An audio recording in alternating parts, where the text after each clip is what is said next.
In what was the shortest week of public hearings at the Madlanga Commission, we saw Northwest businessman, that is Brown Mogotsi, deliver a sick note that was deemed to be useless.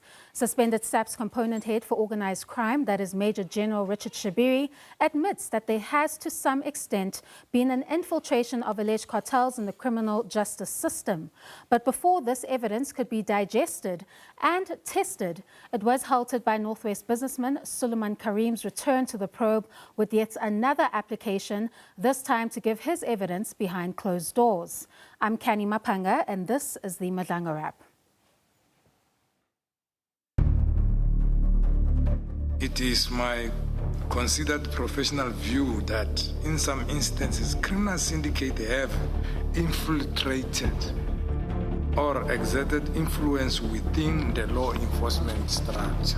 The phenomenon is not recent, isolated or incidental.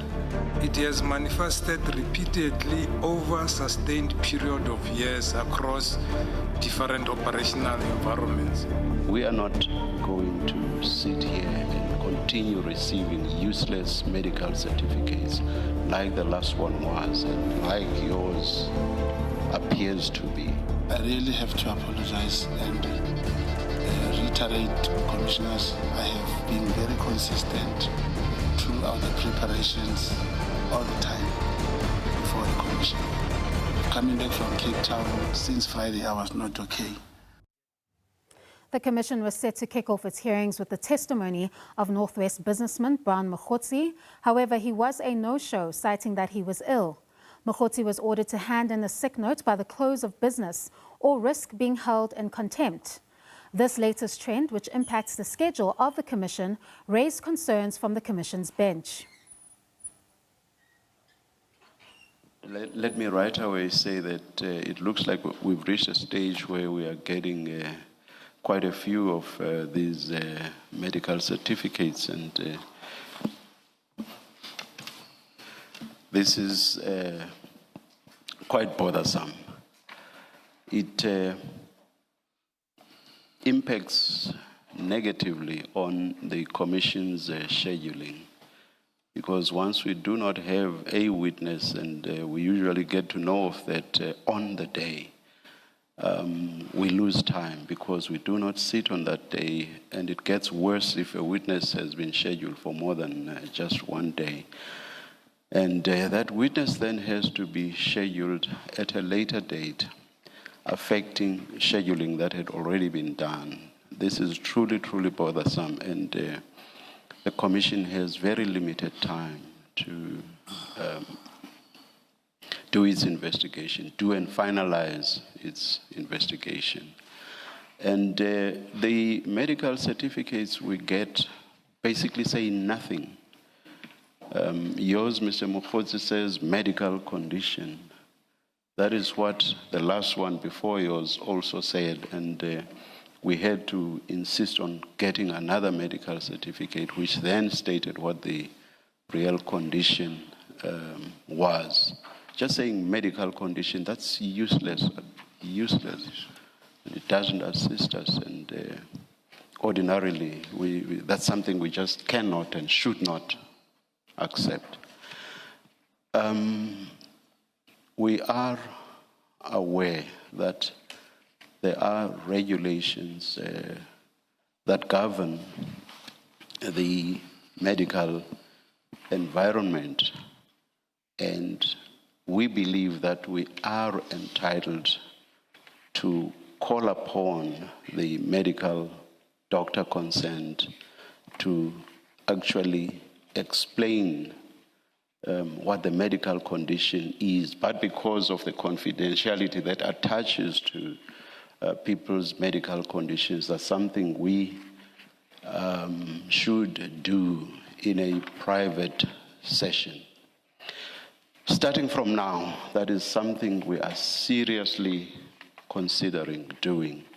In addition to that, we are also entitled to furnish the medical certificate to the council that governs the medical profession, for it to inform us professionally whether what's written on the certificate makes sense medically. And while Brian Mogotsi escaped the risk of being held in contempt, his medical note, which was described as useless, still demands answers. We are not going to sit here and continue receiving useless medical certificates like the last one was and like yours appears to be. Having said that, let me hear you, Mr. Mogotsi. And unfortunately, anyway, whatever we make of this medical certificate, we cannot hear your testimony today, and that is because we have another witness scheduled for today. Do you want to say anything? Do you want to comment on your own medical certificate, which I say is useless because all it says is medical condition? What on earth is that? Thank you, Commissioners. I really have to apologize and reiterate, Commissioners, I have been very consistent throughout the preparations all the time before the Commission. And coming back from Cape Town, since Friday, I was not okay. Like you say, confidentiality of the illness, but mine, I just had a lot of pressure, more like a diarrhea. I was so sick. I'm still not well, but I thought because if for the Commission's information, throughout the engagement, it is me who suggested that day to the evidence leader. So I really apologize, but indeed I was very ill and very dizzy also. The Commission is now at a stage where it is seriously considering calling medical practitioners to testify on the sick notes that they issue, as well as furnishing those said sick notes to the Council to test whether they meet the standards of the medical profession. To unpack this, we are now joined by a representative of the body that governs the health profession, protects the public and guides practitioners, that is Mpho Mbodi, the HOD of Professional Practice at the Health Professions Council of South Africa. Thank you for joining us, Mpho, and welcome to Connecting the Dots. Thank you very much, and good afternoon to you and to everyone. I think where we can start is that in general, if we look at the standards, what is set according to the regulations for the issuing of a sick note by a medical practitioner? Thank you. Thank you very much for that. Maybe let me start by saying the issue of medical certificates in South Africa is governed by the ethical and professional rules of conduct for all registered practitioners with the Health Professions Council of South Africa. These rules, in the main, they direct practitioners of how to conduct themselves, as well as how to practice their profession in general. And these rules list the minimum requirements that practitioners should adhere to, especially when it comes to these issues of issuance of medical certificates. So the rules are there. Practitioners must ensure that they adhere to the minimum in order to ensure that whatever certificate that they are producing is valid and legitimate. Thanks. Indeed, speaking of that minimum, in terms of a sick note issued for the purposes of providing it to a work environment, or in this case, to a commission of inquiry, what are the explicit details that are needed to deem the sick note satisfactory legally? Thank you. This certificate, in order for it to be valid, in line with these ethical rules that I've just explained, firstly, they must have the practitioner's details, the details of the issuer, as well as the valid signature of such a person. There must be also the patient details, the one who is interacting with the practitioners in this consultation process.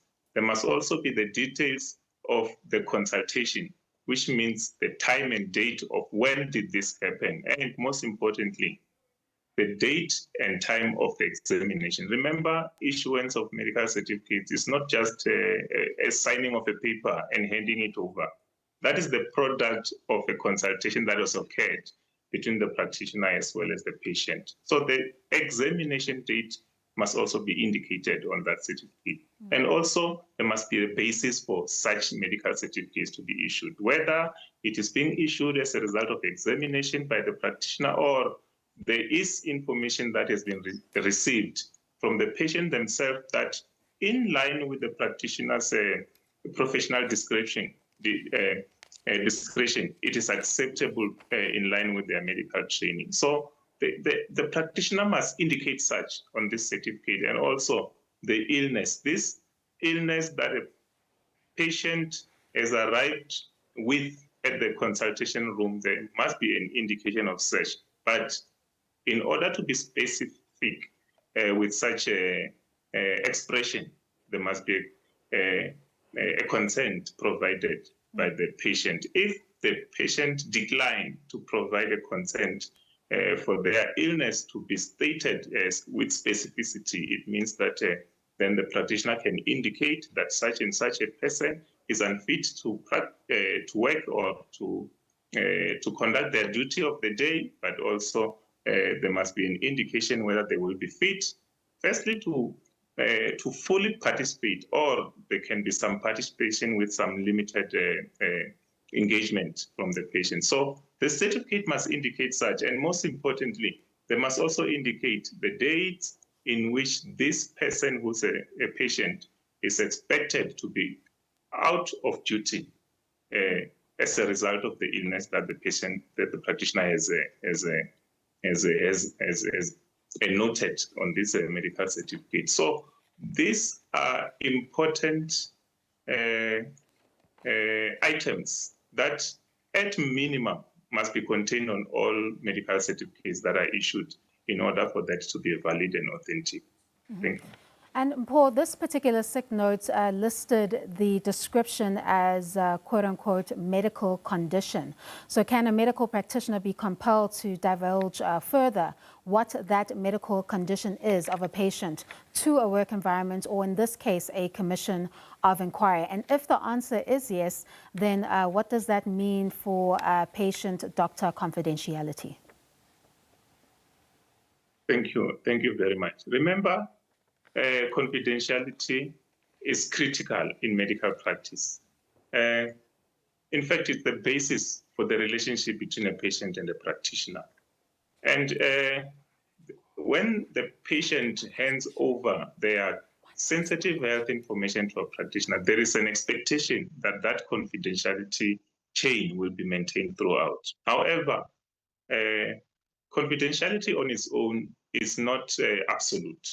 There are limitations that will make a practitioner to divulge health information of the patient, even though the patient may not be necessarily in full agreement. Here are the exceptions or limitations. For example, if there is an instruction of the court or the court order, the practitioner cannot decline or refuse to hand over such information if such exists, or if there are any statutory regulations that compels the practitioners to hand over such information. Sometimes it's not even the lawful instructions, but you may find that the patient themselves has agreed that my information can be handed over, whether to an employer or judicial entity the patient is agreeing to hand over such information for the furtherance of whatever processes that they are embarking.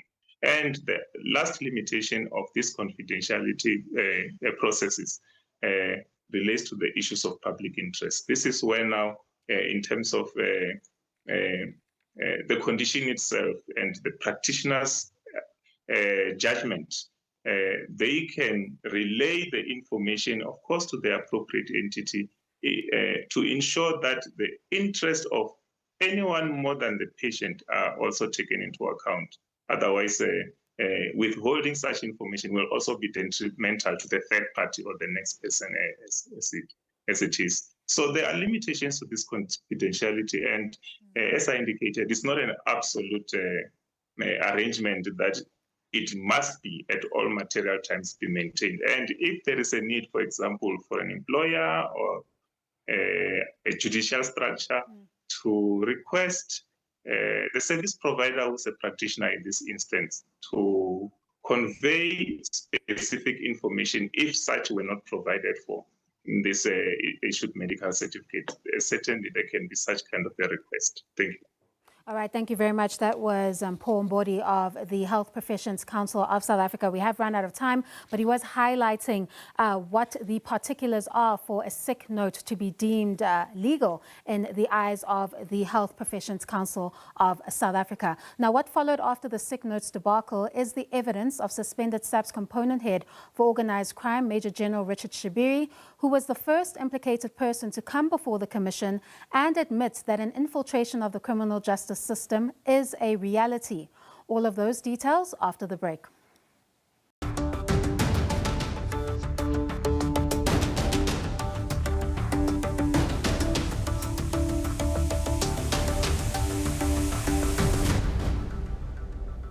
And welcome back to Connecting the Dots. Now, in the first before the probe, a Phase 2 implicated person has given evidence which does not seek to pretend that there is no merit at all to the allegations of an infiltration in the criminal justice system.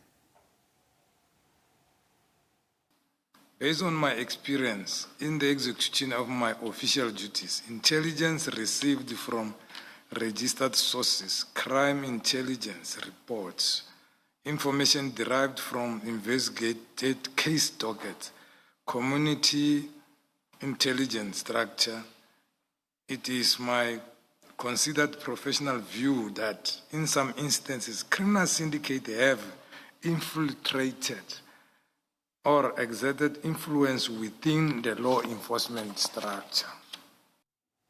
While Shibiri admits to an alleged infiltration to a certain extent, he also creates limitations in his evidence by stating that it is not institutional, but rather applies to individuals. And he adds that this is nothing new. The phenomenon has manifested in offense, including but not limited to the following offenses: drug trafficking, taxi-related violence, gang-related violence, kidnapping for ransom, extortion, including the tender-related extortion, fraud and corruption. In some instances... Sorry, General, can I just ask, would you include illegal mining there? Yeah, illegal mining also should be here, because I even have an example of illegal mining to show that this happens. So maybe it's an omission. No, it's not an omission. I see you say, but not limited to. I just want to know if we could include it. Yeah, So- we could include it. Okay, 51. In some instances, members of law enforcement have acted in concert with criminal groupings by leaking information, manipulating investigation, and abusing the authority. While Shibiri acknowledges infiltration, in the same breath he offers denials in response to the allegations against him, which speak to the very infiltration he highlighted in his evidence earlier. For example, Shibiri admits that he received money from alleged cartel member Vusimuzi Kat Matlala. He does not, however, attribute it to the scenario that he painted before the probe, that alleged cartels target vulnerable individuals, but rather says it was a loan.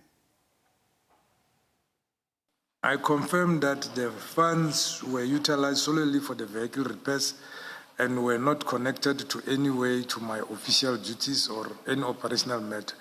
The loan has since been repaid in full through my own earnings and proceeds derived from my livestock and personal saving.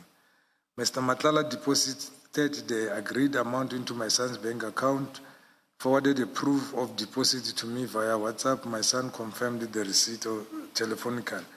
My son's bank statement reflected deposit is there to a charge as Annexa RS5.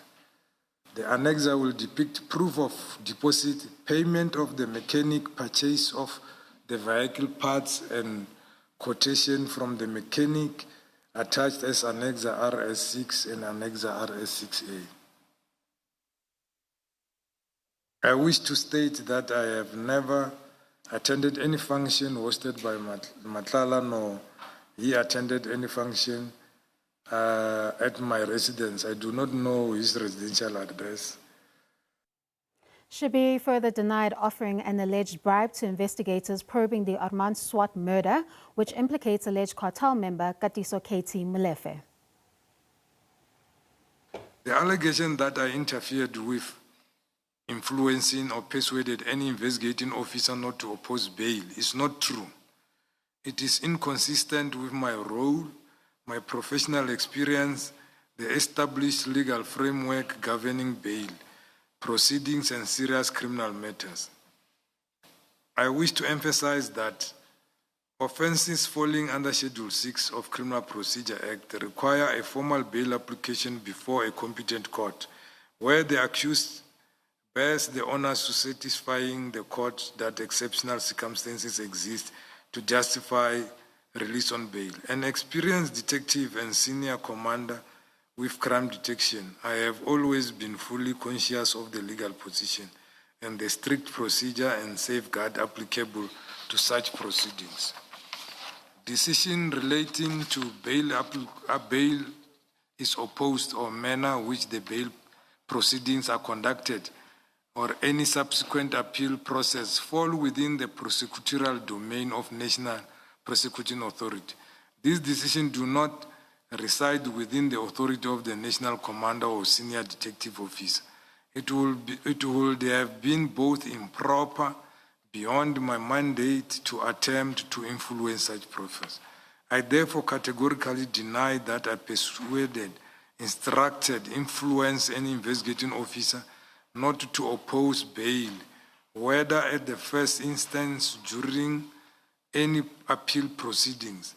The suggestion that I interfered with the bail process is further contradicted by the testimony of witness A and B before the Commission, whose evidence does not support the allegation attributed to me. Shibiri also denied allegations that he used a hotel in Northcliffe for shadowy dealings, testifying that his attendance was purely social. The Villa and Spa Hotel and its private lounge were not utilized by me as a venue to influence subordinates, cultivate information, conduct unofficial operations. My attendance was recreational and personal. We were members of SAPS or acquaintances who happened to be in law enforcement accompanied me. They did so on their personal capacity, not pursuant to instruction, operation directive, or expectation of professional engagement. I did not summon junior officers to the venue, nor did I create any environment where investigative matters were to be discussed formally outside official channels.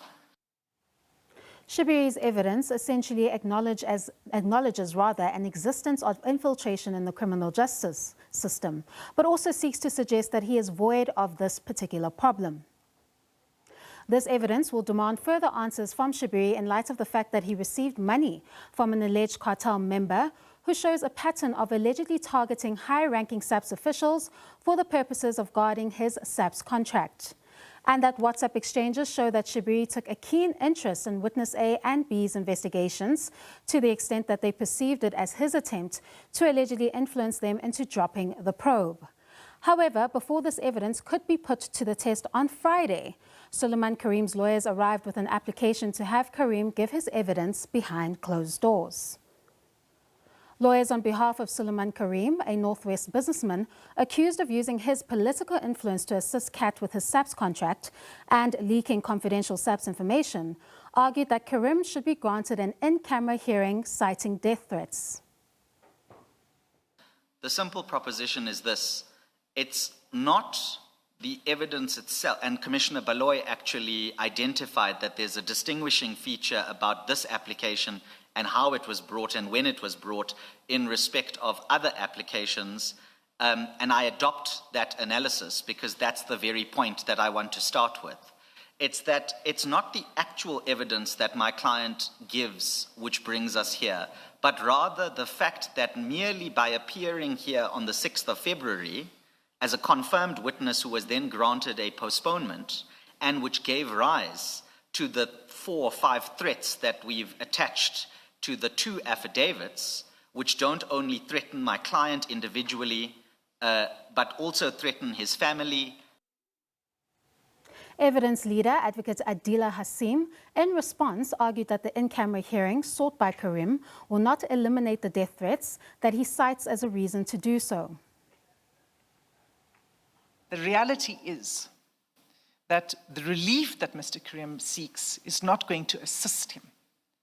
The reality is that Mr. Carrim is known to the public. His application in the High Court to delay his appearance before this commission was widely broadcast. He then appeared before this commission in order to secure a postponement by agreement. Those proceedings were widely broadcast. This is not the first time that Carrim has brought a challenge to the highly publicized probe. Carrim was the first implicated person to take the Madlanga Commission to court in a bid to block his appearance before the probe and review his status as an implicated person. That failed.